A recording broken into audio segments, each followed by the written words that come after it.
बिस्मिल्लाहिर्रहमानिर्रहीम। शुरू अल्लाह के नाम से जो बड़ा मेहरबान निहायत रहम करने वाला है।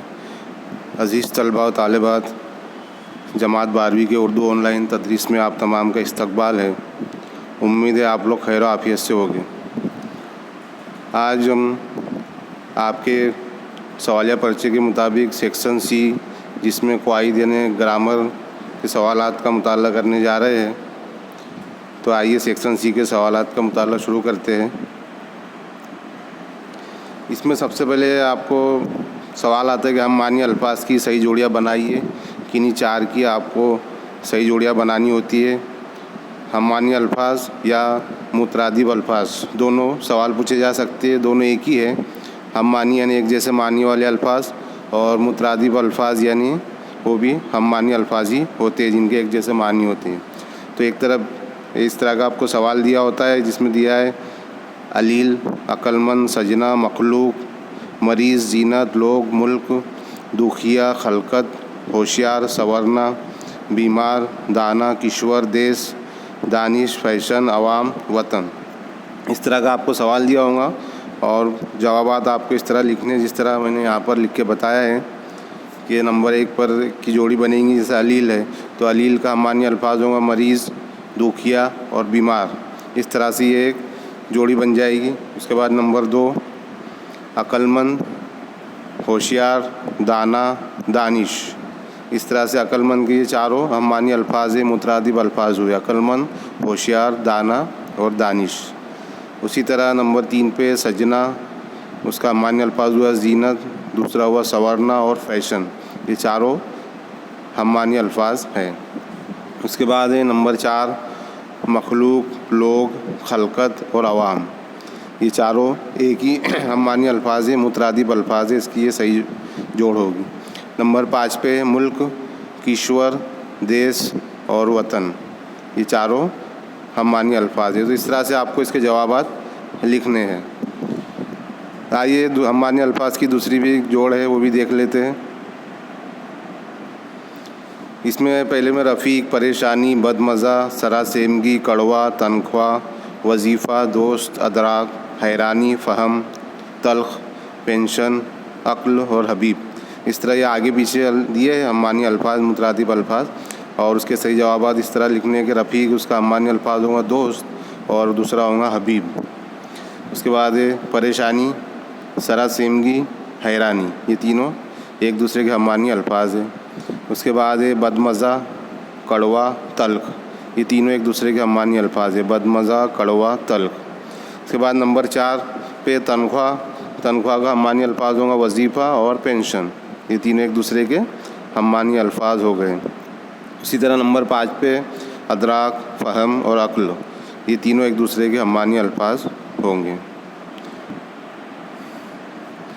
उसके बाद आपका सवाल आता है कि भाई जुमलों में ख़त कशीदा अल्फाज के मुतज़ाद लिखकर जुमले के मानी तब्दील ना हो, इस तरह जुमला दोबारा लिखिए। इसमें बहुत से बच्चों को कन्फ्यूज़न हो रहा था कि इसकी जो मुतज़ाद लिखना है, जो अंडरलाइन किया हुआ है वो लफ्ज़ का मुतज़ाद लिखना है और जुमला इस तरह उसको तब्दील करना है कि जुमले के मानी चेंज ना हो, बदले ना। तो उसमें बहुत से बच्चे ज़रा कन्फ्यूज़न महसूस कर रहे थे। तो मैंने यहाँ पर उनको आपको सवाल भी दिया और उसका जवाब भी नीचे लिखकर बताया हूँ। इस तरह ये आप भी एग्ज़ाम में लिखेंगे। जैसा पहला सवाल है कि ब्राह्मण यूँ भी सिखाने में बड़े बखील होते हैं, तो बखील का हमको मुतज़ाद यानी उसकी ज़िद लिखनी है, उसका ऑपोजिट वर्ड लिखना है। तो उसका जवाब यूँ होगा कि ब्राह्मण यूँ भी सिखाने में बड़े सखी नहीं होते हैं, है ना। इस तरह से हम बनाएंगे तो इसका जुमले का जो है मानी चेंज नहीं होगा। ऊपर क्या लिखा है कि ब्राह्मण यूँ भी सिखाने में बड़े बखील होते हैं, और हमने उसका जवाब जुमला बनाया कि ब्राह्मण यूँ भी सिखाने में बड़े सखी नहीं होते, यानी वो वकील ही होते हैं। तो वकील की ज़िद भी आ गई सखी, और जुमले का जो मानी है वो भी नहीं तब्दील हुआ है ना। उसका मानी वही रहेंगे, सिर्फ उसकी जो है अपोजिट वर्ड हमने चेंज कर दिया है और उसके साथ नहीं लगा दिया है, तो दोनों के मानी एक ही हुए। नंबर 2 पे है कि हालात पहले से ज़्यादा बदतर मालूम होते हैं। तो यहाँ पर हमने उसका जवाब लिखा, बदतर का हमको बेहतर बनाकर लिखना है। तो यहाँ लिखा है कि हालात पहले से ज़्यादा बेहतर नहीं मालूम होते, यानी बेहतर नहीं है, यानी बदतर ही है ना। यहाँ पर उसकी ज़ीद भी आ गई और जुमले का जो मानी है वो भी तब्दील नहीं हुआ। उसी तरह नंबर 3 पर है सवाल कि आपकी वजह से हमारी ज़िंदगी तल्ख़ हो गई। तो यहाँ पर मैंने जवाब लिखा हो कि आपकी वजह से हमारी ज़िंदगी शीरी नहीं हुई, यानी शीरी नहीं हुई। तल्ख़ की जो ज़ीद है वो शीरी है, शीरी का मतलब होता है मीठी, और तल्ख़ यानी कड़वी। तो आपकी वजह से हमारी ज़िंदगी तल्ख़ हो गई, उसका जवाब मैंने इस तरह लिखा हूँ कि आपकी वजह से हमारी ज़िंदगी शीरी नहीं हुई, यानी मिठास वाली नहीं हुई बल्कि तल्ख़ ही रही। तो इस तरह से उसका जवाब भी हो गया और जुमले का मानी भी चेंज नहीं हुआ। नंबर 4 है इनफरादी तौर पर तलबा पर नज़दीकी तवज्जो मुमकिन है। तो इनफरादी का हमको मुतज़ाद लिखना है, तो उसका इस जवाब में इस तरह लिखा है कि इज्तिमाई तौर पर तलबा पर नज़दीकी तवज्जो मुमकिन नहीं है। तो इनफरादी का इज्तिमाई भी हो गया और उसका जुमला भी चेंज नहीं हुआ। इसी तरह से दूसरे सवालात देख लेते हैं हम मुतज़ाद अल्फाज के। इसमें पहला है कि शाम के वक्त खुशहाल माहौल नज़र आया।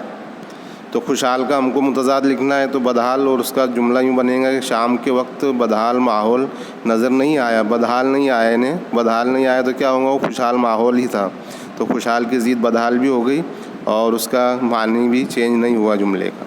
उसी तरह नंबर 2 पे तलबा ने उस्ताद के सवाल का माकूल जवाब दिया। तो यहाँ माकूल की हमको ज़ीद लिखनी है, तो उसका जवाब मैंने इस तरह लिखा हूँ कि तलबा ने उस्ताद के सवाल का नामाकूल जवाब नहीं दिया। नामाकूल जवाब नहीं दिया यानी कि उसका जवाब माकूल ही दिया उन्होंने। तो यहाँ ज़ीद भी हो गई और जुमला भी तब्दील नहीं हुआ। इसी तरह तीसरा देख लेते हैं कि नंबर 3 है कि ज़िंदगी फ़ना होने वाली है। तो उसका जवाब मैंने लिखा है कि ज़िंदगी बका रहने वाली नहीं है, यानी बाकी रहने। फ़ना की जो ज़ीद है वो बका है। फ़ना यानी कि सब तबाह बर्बाद होने वाली, और बका यानी बाकी रहने वाली। तो यहाँ पर ऊपर लिखा है सवाल की ज़िंदगी फ़ना होने वाली है, यानी कुछ बाकी नहीं रहेगा। तो उसका जवाब में मैंने फ़ना की ज़ीद लिखा बका, और जुमला यूँ बन गया कि ज़िंदगी बका रहने वाली नहीं है, यानी वो फ़ना ही होगी। उसी तरह नंबर 4 कि हमारा मकसद अपने आबाई फ़न को उरूज देना है। यहाँ उरूज की हमको ज़ीद लिखनी है, तो हमने उरूज की ज़ीद ज़वाल लिखा है और उसका जुमला यूँ बना है कि हमारा मकसद अपने आबाई फ़न को ज़वाल देना नहीं है, है ना। ज़वाल देना नहीं है मतलब उरूज ही देना है। तो यहाँ उरूज की ज़ीद भी आ गई ज़वाल, और जुमले का मानी भी नहीं चेंज हुआ। तो अज़ीज़ तलबा तालिबात, ये वीडियो को आप अच्छे से मुकम्मल तौर पर देखिए और इसके सभी नुकात आप अपनी नोटबुक में दर्ज कीजिए। ये जो मैंने सवालात के जवाब लिखे इस तरह से आपको एग्ज़ाम में लिखना है, और इस तरह से आप तैयारी करेंगे तो इंशाअल्लाह आप ज़रूर अच्छे नंबरों से कामयाब होंगे। इसके बाद के सवालात हम अगली वीडियो में देखेंगे। अल्लाह हाफिज़।